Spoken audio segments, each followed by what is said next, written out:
नमस्कार, आप देख रहे हैं न्यूज वन इंडिया। आपके साथ मैं हूं सुरभि तिवारी। खबरों का रुख करेंगे। पहली खबर लखनऊ से, जहां पर मुख्यमंत्री आवास योजना के लाभार्थियों को सौगात मिल गई है। 2386 लाभार्थियों के खाते में ट्रांसफर किए गए हैं रुपए। पहली किश्त के तौर पर 40-40 हजार रुपए ट्रांसफर किए गए हैं। तो वर्ष 2018 और 19 में शुरू हुई थी मुख्यमंत्री आवास योजना। तो कुल 123 लाभार्थियों को अब तक सीएम आवास मिल चुका है और बनाया जा चुका है ये सीएम आवास। तो 123 ऐसे लाभार्थी हैं जिन्हें पहले से ही इसका लाभ प्राप्त हो चुका है। तो लखनऊ से ये इस वक्त की बड़ी खबर है, आपको बता रहे हैं मुख्यमंत्री आवास योजना के तहत 2386 लाभार्थियों के खाते में ट्रांसफर किए गए हैं रुपए। तो 40-40 हजार रुपए ट्रांसफर किए गए हैं पहली किश्त के तौर पर और 123 ऐसे लाभार्थी हैं जिन्हें पहले ही सीएम आवास की प्राप्ति हो चुकी है। लगातार सीएम योगी आदित्यनाथ की पहल देखी जा सकती है कि किस तरीके से वो यूपी को आगे बढ़ाना चाह रहे हैं और इसी दिशा में लगातार वो कार्यरत है। तो कार्य करते जा रहे हैं और आज आवास योजना के तहत 2386 लोगों को जोड़ने का काम किया। 40-40 हजार रुपए की पहली किश्त उनके खातों में ट्रांसफर की गई है। वर्ष 2018-19 में शुरू हुई थी मुख्यमंत्री आवास योजना और इसी योजना के तहत अब तक कुल 123 लाभार्थियों को सीएम आवास का लाभ मिल चुका है।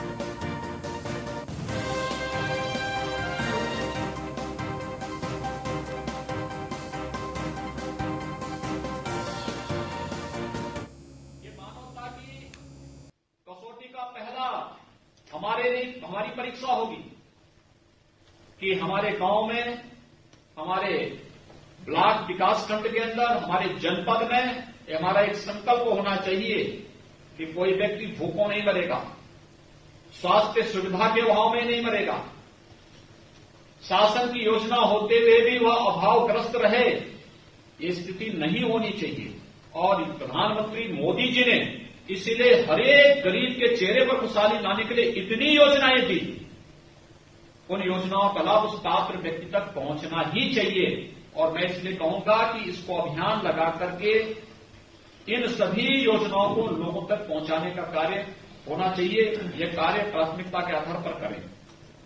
दूसरा, आप जानते हैं प्रधानमंत्री मोदी जी ने, WHO ने 2030 तक दुनिया को ट्यूबरक्लोसिस से मुक्त करने के लिए भी कहा है, एक अभियान चलाया है और प्रधानमंत्री मोदी जी ने 2025 में इस लक्ष्य को प्राप्त करने के लिए कहा है।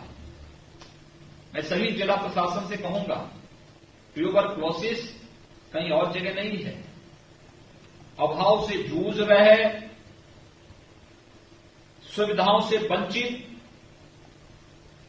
इन्हीं स्थलों पर ट्यूबरक्लोसिस दी है।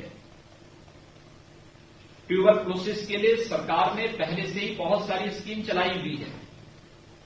डॉट्स योजना उसकी एक योजना है। जिले के अंदर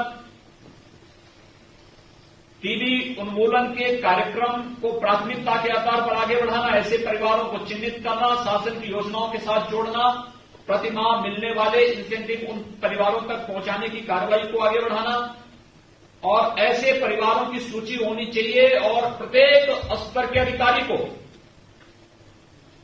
आपके ग्रामीण विकास का अधिकारी होगा, लेखपाल होगा, कानूनगो होगा, नायब तहसीलदार होगा, तहसीलदार होगा या किसी भी प्रकार के स्वास्थ्य विभाग, शिक्षा विभाग, अलग अलग विभाग के अधिकारियों को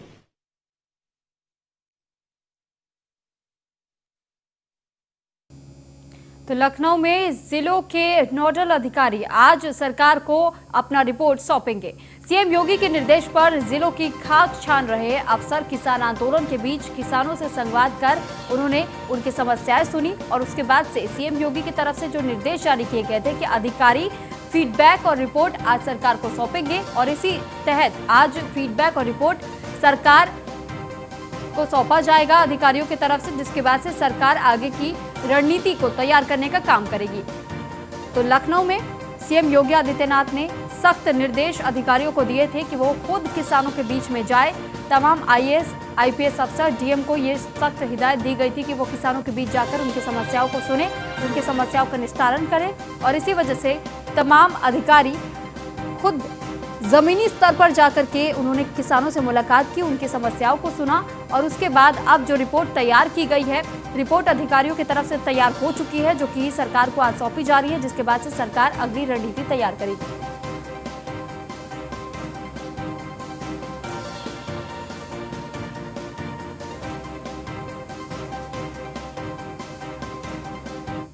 सरकार उत्तर प्रदेश की योगी आदित्यनाथ के नेतृत्व में जो भाजपा की सरकार कार्य कर रही है, वो किसानों के द्वारा ही चुनी सरकार है। किसानों का अच्छा खासा संख्या है मतदाताओं में, किसानों के लिए ही चुनी गई सरकार है, किसानों द्वारा चुनी सरकार है। और जो तमाम देश में किसानों को बहकाने की जो एक नीति चल रही है, उसके तहत योगी आदित्यनाथ ने उत्तर प्रदेश में अपने सारे अधिकारी भेजे कि वस्तु स्थिति का पता लगा के बताएं। ये एक तरह से दो बात है, किसान कितना क्रय केंद्र पे क्या क्या हो रहा है, किसान कितना संतुष्ट है, क्या जो सरकार योजनाएं बना रही है वो किसानों तक नीचे पहुंच रही हैं और उसका क्या रूप है, ये सब चीज़ों की जानकारी आज अधिकारी सौंपेंगे और उससे तय होगा। आप उत्तर प्रदेश में देख रहे हैं किसान असंतुष्ट नहीं है, किसान धरना प्रदर्शन नहीं कर रहा, किसान कहीं घेराव में नहीं है।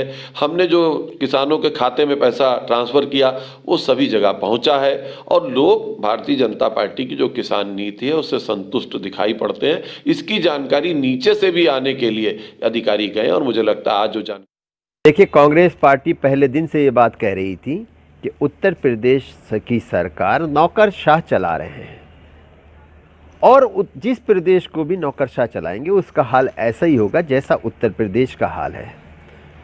कांग्रेस पार्टी पहले दिन से ये बात कह रही थी और उसी का जीता जागता सबूत ये है। आज उत्तर प्रदेश सरकार ने नोडल अधिकारी भेजे हैं हर ज़िलों के अंदर, धान क्रय केंद्र में जा रहे हैं, हर ज़िले में जा रहे हैं। 3.5 साल इनको किसानों की याद नहीं आई, आज इनको किसानों की याद आ रही है क्योंकि किसान आंदोलित है। कहीं ना कहीं उत्तर प्रदेश सरकार ने जिस तरह दमनकारी नीति अपनाई है किसानों के खिलाफ, जो किसान आंदोलन में जा रहे हैं उनको चिन्हित किया जा रहा है। ये किस तरह की सरकार है देखिए। और इस पर देखिए विशेष संवाददाता राहुल श्रीवास्तव की एक खास रिपोर्ट। आंदोलन के बीच उत्तर प्रदेश की योगी आदित्यनाथ की सरकार किसानों की समस्याओं और उन समस्याओं को दूर करने के लिए नोडल अधिकारियों को हर जनपद में भेजा है। 3 दिन के लिए नोडल अधिकारी उत्तर प्रदेश के अलग अलग जनपद में हैं और वहां पर वो किसानों से संबंधित समस्याओं से रूबरू हो रहे हैं, किसान संगठन से मुलाकात कर रहे हैं, किसान के नेताओं से मुलाकात कर रहे हैं। इसके अलावा धान क्रय केंद्र, गन्ना क्रय केंद्र का भी निरीक्षण कर रहे हैं और जो समस्याएं आ रही हैं उस समस्याओं से वो रूबरू हो रहे हैं, किसानों से संवाद कर रहे हैं। निश्चित तौर पर सीएम योगी आदित्यनाथ की ये पहल से किसानों की जो समस्याएं होंगी वो शासन तक पहुंचेंगी। आज देर शाम जब सभी रिपोर्ट शासन को सौंपी जाएंगी जो नोडल अधिकारी जिलों में भेजे गए हैं, उसके बाद से उत्तर प्रदेश की योगी आदित्यनाथ की सरकार ये तय करेगी कि किसानों को और क्या सुविधा दी जाए और किस तरह से जो किसान आंदोलन चल रहा है उसमें उत्तर प्रदेश के किसान शामिल ना हो, उनको सारी सुविधाएं मुहैया कराई जाए, इसको लेकर रणनीति बनेगी। अपने सहयोगी विवेक के साथ मैं राहुल श्रीवास्तव, न्यूज़ 1 इंडिया, लखनऊ। किसान तो लखनऊ में फर्जी मोबाइल कंपनी लॉन्चिंग का मामला सामने आया है। मंत्री के भाई की गिरफ्तारी से बच रही है लखनऊ पुलिस। मुकदमा दर्ज होने के बावजूद गिरफ्तारी नहीं हुई है और आरोपी मंत्री कपिल देव के भाई समेत 5 लोगों पर यह मुकदमा दर्ज किया गया है। लखनऊ के हजरतगंज थाने में दर्ज किया गया है मुकदमा। तो इस पूरे मामले की जानकारी पुलिस को दे दी गई थी, लेकिन इसके बावजूद ये कहा जा रहा है कि पुलिस इस पर कोई कार्रवाई नहीं कर रही है। तो वहीं कपिल देव ने इस पर सफाई भी दी है न्यूज़ 1 इंडिया से खास बातचीत के दौरान और उन्होंने ये कहा है कि उनसे बिना पूछे उनकी तस्वीर का इस्तेमाल किया गया है। इस बात की जानकारी उन्हें नहीं थी।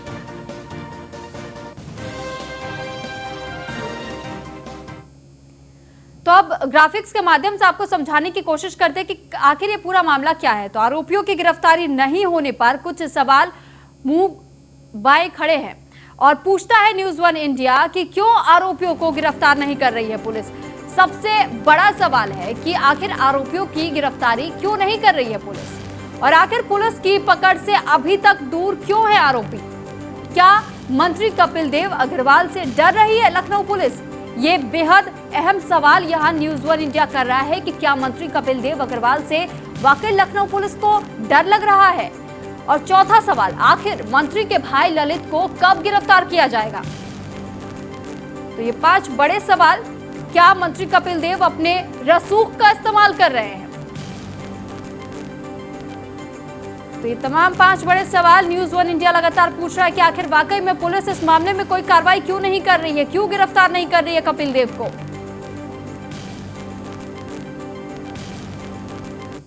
और वहीं इस मामले पर सियासत भी गरमाने लगी है। तो सियासत गरमाने के बाद मंत्री कपिल देव अग्रवाल ने सफाई दी है। क्या कुछ कहा है उन्होंने, आपको सुनाते हैं।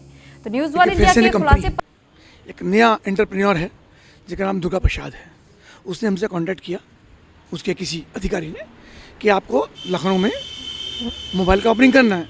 तो हमने किया 22 तारीख को, ताज होटल में कार्यक्रम था, उसमें अन्य मंत्री विधायक भी थे। तो ठीक है, नई कंपनी आई तो हमको भी अच्छा लगा कि उसको सपोर्ट होनी चाहिए। माने प्रधानमंत्री मुख्यमंत्री उनको सपोर्ट करते हैं, ऐसे सब लोगों को। उसी नाते वहाँ पे हम गए। बाद में हमको जानकारी मिली उस कंपनी ने कुछ होर्डिंग लगाए हैं जिसमें हमारे मुख्यमंत्री जी का और प्रधानमंत्री का फोटो है। तो ये एक पत्र मैंने उसको तुरंत अपनी 26 तारीख को दिया कि तुमने किसकी स्वीकृति से होर्डिंग लगाए। तो उसने क्षमा याचना से 28 तारीख को पत्र दिया, यानी परसों कल हमारे पास पत्र आया। उसने कहा साफ सांकेतिक को मैंने उपयोग किया है, मेरा कोई मंशा होर्डिंग पर फोटो लगा करके कोई माइलेज लेना या मार्केटिंग करना या उनके नाम को भराना नहीं था। मैंने केवल इसलिए लगाया कि चूंकि मंत्रियों के फोटो होर्डिंग पर थे तो ये ना लगे कि शिष्टता ना हो जाए कि मुख्यमंत्री और प्रधानमंत्री के फोटो नहीं है और केवल मंत्रियों के फोटो हैं। तो शिष्टता के नाते, शिष्टाचार के नाते मैंने फोटो लगाए। पर जब मुझे आपत्ति आपके द्वारा यानी मेरे द्वारा की गई तो तत्काल मैंने होर्डिंग हटा ली है। होर्डिंग उन्होंने लिखा कि होर्डिंग मैंने लगा दी है, फिर भी इसमें जो मुझसे त्रुटि हुई है उसके लिए क्षमा चाहता हूँ। मंत्री जी, आप कौशल विकास मंत्री हैं, ऐसे में जो भी इंटरफेयर हैं, अगर इस तरीके की होल्डिंग्स लगाते हैं सरकार की बिना अनुमति के, आगे के लिए क्या है कि किसी तरह बिल्कुल नहीं लगनी चाहिए। देखिए, पॉलिटिकल लोग तो लगाते हैं, हम भी लगाते हैं, उसमें कोई दिक्कत नहीं है। पर कोई कंपनी अगर अपनी सेल्स करती है तो कम से कम फिर हमारे प्रधानमंत्री मुख्यमंत्री या किसी का फोटो लगाता है उसकी अनुमति लेना चाहिए। इसके लिए हम भी ऐसे लोगों को डायरेक्शन देंगे, हम स्वयं भी ध्यान रखेंगे और मुझको लगता है कि आपके चैनल पर आने के बाद बाकी सब लोग बात का ध्यान रखेंगे। मंत्री जी, एक FIR भी दर्ज हुई है हजरतगंज कोतवाली में, क्या कहना चाहेंगे? वो हमारे भाई हैं ललित अग्रवाल जी। एक्चुअली क्या इस कंपनी ने क्रिएटिव दिया था पब्लिसिटी के लिए। हम लोग यहाँ पे काम नहीं करते, हमारी एजेंसी है छोटे भाई की, तो उसने लखनऊ की एजेंसी को दिया, हमारा को उससे सीधा संबंध नहीं। तो लखनऊ की एजेंसी को दिया, उसने क्रिएटिव लगाया, लेकिन चूंकि इन्होंने लिख के दिया है कि डिज़ाइन हमने बनाया, हमने क्रिएटिव दिया, जो क्रिएटिव हमने दिया उन्होंने लगाया। इट मीन्स किसी भी एजेंसी का, चाहे फिर लखनऊ की हो, चाहे मुजफ्फरनगर की हो, चाहे ललित जी हो, उनका कोई भी सीधा संबंध इस बात से नहीं है। क्रिएटिव वाले ने, एजेंसी ने, जिसका नाम फैशन है, दुर्गा प्रसाद का ये पत्र है, इन्होंने क्षमा याचना कर ली है। तो मुझको लगता है कि कोई विषय आएगा तो इसका विषय में रख देंगे। आपको इसके अंदर विषय का पटाक्षेप हो गया।